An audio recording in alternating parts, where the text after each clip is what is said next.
నమస్తే, good morning, welcome to news watch. ఇవాళ వివిధ దినపత్రికల్లో ప్రధానంగా మనకు కనిపిస్తున్న అంశాలు, బ్యానర్ ఐటమ్స్ ఏంటి అన్నది ఇవాళ న్యూస్ వాచ్లో మనం చూడబోతున్నాం.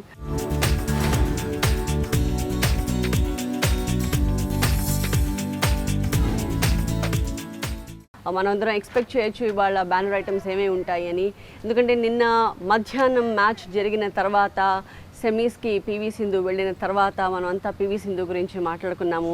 అఫ్ కోర్స్ అదే మనకి పేపర్స్లో one of the main banner ఐటమ్స్గా కనిపిస్తుంది. ముందుగా ఈనాడు తీసుకుంటే స్మాష్ అదిరింది, పంచ్ పడింది. ఒకవైపు బ్యాడ్మింటన్ స్టార్ పివి సింధు ఏ రకంగా క్వార్టర్స్ని గెలిచి సెమీస్లోకి అడుగుపెట్టిందో చెప్పే వార్త ఇటువైపు కనిపిస్తుంటే, at the same time Lovlina కూడా ఏ రకంగా బాక్సింగ్లో తను సెమీస్లోకి వెళ్ళింది అన్నది మనకి ఈ బ్యానర్ ఐటమ్ చెప్తోంది. అఫ్ కోర్స్ లవ్లీనాకైతే పథకం కన్ఫర్మ్ అయిపోయింది. పివి సింధు ఇప్పుడు సెమీస్లోకి అడుగుపెట్టింది. మనకు తెలుసు సెమీస్లో తను గెలిస్తే మాత్రం ఇండియాకి పథకం గ్యారంటీ. బట్ సెమీస్లో ఒకవేళ తను ఓడితే మాత్రం థర్డ్ ప్లేస్ కోసం, రజత పథకం కోసం తాను ఇంకొక మ్యాచ్ ఆడాల్సి ఉంటుంది. బట్ అవసరం వస్తుందని నేనైతే అనుకోవట్లేదు. పివి సింధు ఖచ్చితంగా సెమీస్ని గెలిచి ఫైనల్స్లోకి అడుగుపెట్టి ఫైనల్స్ని కూడా గెలుస్తుందని మనం అంతా ఆశిద్దాం. రైట్, అక్కడి నుంచి కొంచెం కిందకు వస్తే ఈనాడు స్పెషల్గా రాసిన ఒక ఐటమ్, చిదిమేసిన శిక్షలేవి నిష్ప్రయోజనంగానే 304 పార్ట్ 2 సెక్షన్ రోడ్డు ప్రమాదాల కేసుల్లో తీరని వేదన అంటూ మనకు తెలుసు 2016 జూలైలో జరిగిన ఈ యాక్సిడెంట్, పంజాగుట్ట ఫ్లైఓవర్ యాక్సిడెంట్ని మనం ఎవ్వరం కూడా ఇప్పటికీ మర్చిపోలేము. ఆ యాక్సిడెంట్ జరిగి ఇప్పటికీ 5 సంవత్సరాలు గడిచిపోతున్నాయి. ఇప్పటికీ కూడా ఎట్లాంటి ఉపయోగము లేవు, శిక్షలు ఎవరికి పడలేదు. ఈ పర్టికులర్ సెక్షన్ ఏ రకంగా ఉపయోగపడుతోంది, అది ఇంకా నిరుపయోగంగానే ఉంది అంటూ వాళ్ళు రాసిన బ్యానర్ ఐటమ్ మనకు కనిపిస్తోంది. ఇటు చూస్తే నిన్న మాజీ మంత్రి పెద్దిరెడ్డి ఆయన టీఆర్ఎస్లో జాయిన్ అయిన విషయం మనకి తెలుసు. సో ఆయనకి కండువా కప్పి ఆహ్వానం పలుకుతున్న కేసీఆర్ ఫోటో వేసి ఈ సందర్భంగా ముఖ్యమంత్రి చేసిన కొన్ని కీలకమైన వ్యాఖ్యలు. 6 నూరైనా దళిత బంధు ఆగదు. మనకు తెలుసు ఇప్పుడు ఫోకస్ అంతా దళిత బంధు మీదే ఉంది. హుజూరాబాద్ ఉప ఎన్నికను ఎలాగైనా గెలవాలన్న పట్టుదలతో ఇటు టీఆర్ఎస్ ఇటు బీజేపీ కూడా కనిపిస్తున్నాయి. ఈ నేపథ్యంలో పదే పదే విపక్షాలు ప్రభుత్వాన్ని ఇదే అస్త్రంతో టార్గెట్ చేస్తున్నాయి. దళిత బంధువుకి అంతంత బడ్జెట్ కేటాయించడం, అది కూడా హుజూరాబాద్ నుంచి స్టార్ట్ చేయడం, ఇదంతా ఎన్నికల స్టంట్ అని చెప్పి ప్రతిపక్షాలు విమర్శిస్తున్న నేపథ్యంలో దళిత బంధు ఎట్టి పరిస్థితుల్లో ఆగే పరిస్థితి లేదు, నన్ను చంపినా నేను మోసం చేయను, విపక్షాల అరుపుల్ని అసలు పట్టించుకోను, పాలమూరు సీతారామం పూర్తయితే తెలంగాణ కశ్మీరమే, ముఖ్యమంత్రి కేసీఆర్ వెల్లడి, మాజీ మంత్రి పెద్దిరెడ్డి తెరాసలో చేరిక అంటూ ఇక్కడ మరొక బ్యానర్ ఐటమ్ మనకు కనిపిస్తోంది. ఇక కింద చూస్తే నిన్న బడుగుల ఆత్మగౌరవ పోరు సభ జరిగింది బీజేపీ ఆధ్వర్యంలో. ఈ సభలో దండోర వాయిస్తున్న బీజేపీ రాష్ట్ర అధ్యక్షుడు బండి సంజయ్తో పాటు ఇతర మహిళల ఫోటోలు మనం చూడొచ్చు. 10 లక్షలు కాదు 50 లక్షలు ఇవ్వాలి, దళితుల్ని మోసం చేస్తున్న సీఎం, వెనుకబడిన వర్గాల అభ్యున్నతిపై ఆయనకు చిత్తశుద్ధి లేదు అంటూ నిన్న సభ సందర్భంలో బండి సంజయ్ చేసిన వ్యాఖ్యలు మనకి ఇక్కడ కనిపిస్తున్నాయి.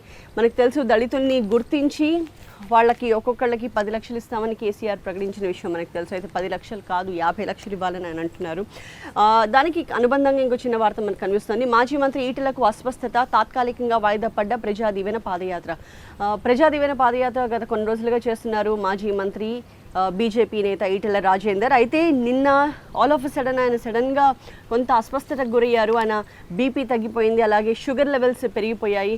సో ఇమ్మీడియట్గా వైద్యులు పరీక్ష చేసి ఆయన హైదరాబాద్ నిమ్స్కి తరలించారు. దానికి సంబంధించిన వార్త మనకు కనిపిస్తుంది. అలాగే కొంచెం పక్కన న్యాయాధికారుల రక్షణకు ఏం చేస్తున్నారు, రాష్ట్రాలను ఆరా తీయనున్న సుప్రీంకోర్టు. జార్ఖండ్లో జడ్జి హత్య దురదృష్టకరమని వ్యాఖ్య, సుమోటోగా విచారణ. నేను మనందరినీ షాక్కి గురి చేసిన అంశం, ఒక జడ్జి వాకింగ్కి వెళ్ళినప్పుడు ఏ రకంగా ఒక ఆటోతో ఢీ కొట్టి ఆయన మరణానికి కారణమయ్యారన్నది, ఎట్లాంటి రక్షణ చర్యలు తీసుకుంటున్నారు అంటూ సుప్రీంకోర్టు ఈ సందర్భంగా చేసిన కీలకమైన వ్యాఖ్యలు ఇక్కడ మనకు కనిపిస్తున్నాయి. అలాగే పైసలు రాల్సని పల్లె ఆశలు అని మరొక ఇంపార్టెంట్ న్యూస్ ఐటమ్ మనకు కనిపిస్తుంది. పంచాయతీలకు అందని ఏకగ్రీవ నిధులు రాక సర్పంచ్ల అవస్థలు, 10 లక్షల ప్రోత్సాహకానికి ఎదురుచూపు. మనందరికీ తెలుసు పంచాయతీ పాలక వర్గాన్ని ఎవరైతే ఏకగ్రీవం చేసుకుంటారో వాళ్ళకి ప్రోత్సాహక నిధులు ఇస్తామని ప్రభుత్వం ప్రకటించిన విషయం మనకు తెలుసు. అయితే మనకి రాష్ట్రంలో మొత్తం 12,751 పంచాయతీలు ఉంటే వాటిల్లో 1935 పంచాయతీలు ఏకగ్రీవం అయ్యాయి. సో వాటికి 10 లక్షల పాటు ప్రోత్సాహకాలు ఇస్తామని చెప్పేసి ప్రభుత్వం ప్రకటించింది. మరి 1935 పంచాయతీలు ఏకగ్రీవమైన వాటికి ఎటువంటి ప్రోత్సాహకాలు దక్కలేదు. దీంతో సర్పంచ్లందరూ కూడా ఎదురు చూస్తున్న పరిస్థితి ఉంది అన్నది మనకు కనిపిస్తున్నాయి. ఇంకొక ఐటమ్ ఇక నమస్తే తెలంగాణ తీసుకున్నాం. నమస్తే తెలంగాణలో దళిత బంధును ఎవరు ఆపగలరు అంటూ ప్రధానమైన బ్యానర్ ఐటమ్ మనకు కనిపిస్తుంది. 600 ఈ పథకం కొనసాగుతుంది, అవసరాన్ని బట్టి 1,00,000 కోట్లైనా ఖర్చు చేస్తాము. ఇది చాలా కీలకమైన వ్యాఖ్యగా మనం చూడాలి. సో ఇప్పటికే రాష్ట్ర వ్యాప్తంగా 1,200 కోట్లను కేటాయిస్తే ఒక్క హుజూరాబాద్కి 1,500 నుంచి 2,000 కోట్లు కేటాయించారు అన్నదే ఇక్కడ చాలా టాక్ ఆఫ్ ది టౌన్. అయితే అవసరాన్ని బట్టి మేము 1,00,000 కోట్లైనా ఖర్చు చేస్తామంటున్నారు ముఖ్యమంత్రి. దానికి సంబంధించిన వార్త మనకు కనిపిస్తోంది. అలాగే ధాన్యం సేకరణ 1,41,000 కోట్ల టన్నులు, దేశంలో రెండో స్థానంలో నిలిచిన తెలంగాణ 2020-21లో FCI రికార్డు కొనుగోళ్లు రాజ్యసభలో ప్రకటించిన కేంద్ర ప్రభుత్వం అన్నది మరొక ముఖ్యమైన వార్తగా కనిపిస్తుంది. నిన్న కేంద్ర ప్రభుత్వం రాజ్యసభలో ధాన్యం సేకరణకు చేసిన ప్రకటనలో తెలంగాణ రెండో స్థానంలో నిలిచింది అన్నది మనకి ఇక్కడ కనిపిస్తుంది. అలాగే దీనికి అనుబంధంగా లవ్లీనా షాందార్ సెమీస్కి దూసుకెళ్లిన అస్సాం బాక్సర్, కనీసం కాంస్య పథకం అయితే ఖరారు. ఇంకా యమగుచిపై సింధు అద్భుత విజయం సాధించింది. నేడు తైజు ఇంగ్తో సెమీస్ పోరు. ఇవాళ మధ్యాహ్నం జరగబోతున్న ఈ పోరు చాలా కీలకమైంది. మధ్యాహ్నం 2 గంటలకు నిన్న యమగుచితో జరిగిన మ్యాచ్, ఇవాళ తైజు ఇంగ్తో సెమీస్ పోరు జరగబోతోంది PV సింధుకి. సో ఎలాంటి పర్ఫార్మెన్స్ ఈ మ్యాచ్లో ఇస్తుంది అనేది మనమంతా 1000 కళ్ళతో ఎదురు చూస్తున్నాం. Of course she will smash it అని ఎక్స్పెక్ట్ చేద్దాం. ఆ తర్వాత మనకి ఇక్కడ మేడ్ ఇన్ సిరిసిల్ల గార్మెంట్స్, ఇది ఇంకొక ఇంపార్టెంట్ న్యూస్ ఐటమ్గా చెప్పాలి. అంతర్జాతీయ మార్కెట్లోకి మన వస్త్రాలు వెళ్ళబోతున్నాయి. 6 నెలల్లో ఏప్రిల్ పార్క్లో ఉత్పత్తి మొదలు కాబోతోంది. 12,000 మందికి ఉపాధి, 80% మహిళలే ఉండబోతున్నారు. మన పిల్లలకు స్థానికంగా ఉపాధి కల్పించడమే లక్ష్యం. రైతన్న నేతన్నల ఆత్మహత్యలు లేని రాష్ట్రం మనదే, మున్సిపల్ పరిశ్రమల IT శాఖల మంత్రి KTR. So made in Sircilla garments అతి త్వరలోనే వచ్చేయబోతున్నాయి, అంతర్జాతీయ మార్కెట్లోకి అడుగు పెడతాయి. సో దీనివల్ల స్థానిక మహిళలకు పెద్ద ఎత్తున ఉపాధి లభిస్తుంది అన్నది మరొక ప్రధానమైన వార్తగా నమస్తే తెలంగాణలో మనకు కనిపిస్తుంది. ఆంధ్రజ్యోతి తీసుకుందాము. మరొకసారి దళిత బంధు ఆగదు అన్నది మనకి వన్ ఆఫ్ ద బ్యానర్ ఐటమ్స్గా కనిపిస్తుంది. 600 అమలు చేసి తీరుతాం. కేసీఆర్ ఒకసారి చెప్పాడంటే అంతే. ఏటా 2 నుంచి 3 లక్షల కుటుంబాలకు 10 లక్షలు ఇస్తాము. ఏడాది క్రితమే పథకం మొదలు కావాల్సింది, కరోనా సంక్షోభం వల్ల ఆలస్యమైంది అని చెప్పి KTR నిన్న మాజీ మంత్రి పెద్దిరెడ్డి చేరిక సందర్భంగా చేసిన కీలకమైన వ్యాఖ్యలు. ఇటువైపు చూస్తే పెగసస్పై పిటిషన్ పరిశీలనకు సరే, రామ్ అభ్యర్థనపై సుప్రీం స్పందన, సిట్టింగ్ జడ్జితో దర్యాప్తు కోరిన పాత్రికేయులు. పెగసస్ అంశం గత కొన్ని రోజులుగా దేశవ్యాప్తంగా ఒక ప్రకంపనలు రేపుతున్న అంశంగా మనకు తెలుసు. సో దీనిపై పరిశీలనకు సరే అని చెప్పి సుప్రీం స్పందించిన తీరుకు సంబంధించిన వార్త మనకి ఇక్కడ కనిపిస్తుంది. అలాగే లవ్లీనాకు పక్కా, సింధు కేక. సో లవ్లీనా అయితే పథకాన్ని ఖరారు చేసేసుకుంది. మన మీరాబాయి చాను వెయిట్ లిఫ్టింగ్లో మనకి సిల్వర్ తీసుకొచ్చింది. సో ఇప్పుడు లవ్లీనాకి కూడా పక్కాగా పథకం అయితే గ్యారంటీ. సో తను ఏ రకంగా పర్ఫామ్ చేస్తుంది సెమీస్ అండ్ ఫైనల్స్లో అన్నది మనం చూడాల్సిన అవసరం కనిపిస్తుంది. At the same time PV సింధుకి ఇవాల్టి మ్యాచ్ చాలా కీలకం. ఇంకా చైనా వెన్నులో డెల్టా వణుకు, 16 ప్రావిన్సులు, 26 నగరాలకు విస్తరణ, 200కు పైగా కేసులు, బీజింగ్లో 2 కేసులు. సో డెల్టా వైరస్ ఏ రకంగా వెన్నులో వణుకు పుట్టిస్తుంది, ఏ రకంగా వేగంగా విస్తరిస్తుంది అన్న వార్త మనకి ఇక్కడ ప్రధానంగా కనిపిస్తుంది. కొత్త కేసులు 3 వారాల గరిష్టం. దేశంలో తాజాగా 44,000కు పైగా పాజిటివ్లు, 3వ రోజు యాక్టివ్ కేసుల్లో పెరుగుదల. కేరళలో మళ్ళీ 20,000 పైనే బాధితుల సంఖ్య. చెన్నై సహా తమిళనాడులో పలు చోట్ల అలర్ట్. సో మన దగ్గర కూడా డెల్టా వేరియంట్ కేసెస్ పెరిగిపోతున్నాయి.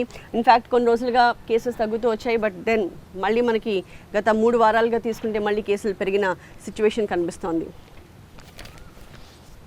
అండ్ ఫైనలీ సాక్షి తీసుకున్నాం. సాక్షిలో కూడా మళ్ళీ దళిత బంధు ఆగదు, ఈ పథకాన్ని 100% అమలు చేస్తాం, చిల్లర పంచాయతీలు పట్టించుకోం అని చెప్పి ముఖ్యమంత్రి చేసిన కీలకమైన వ్యాఖ్యలు మనకి ఇక్కడ కనిపిస్తున్నాయి. అట్ ద సేమ్ టైం మళ్ళీ టోక్యో ఒలింపిక్స్ వార్త అన్ని పేపర్స్లోనూ మనకి బ్యానర్ ఐటమ్స్గా కనిపిస్తున్నాయి. లవ్లీ పంచ్, లవ్లీనా చేసిన లవ్లీ పంచ్ ఏ రకంగా తనకి పథకాన్ని సాధించబడుతుందో అది. At the same time Sindhu super పర్ఫార్మెన్స్కి సంబంధించి మనకి సాక్షిలో ఫ్రంట్ పేజ్లో ఫస్ట్ హాఫ్లో కనిపిస్తుంది.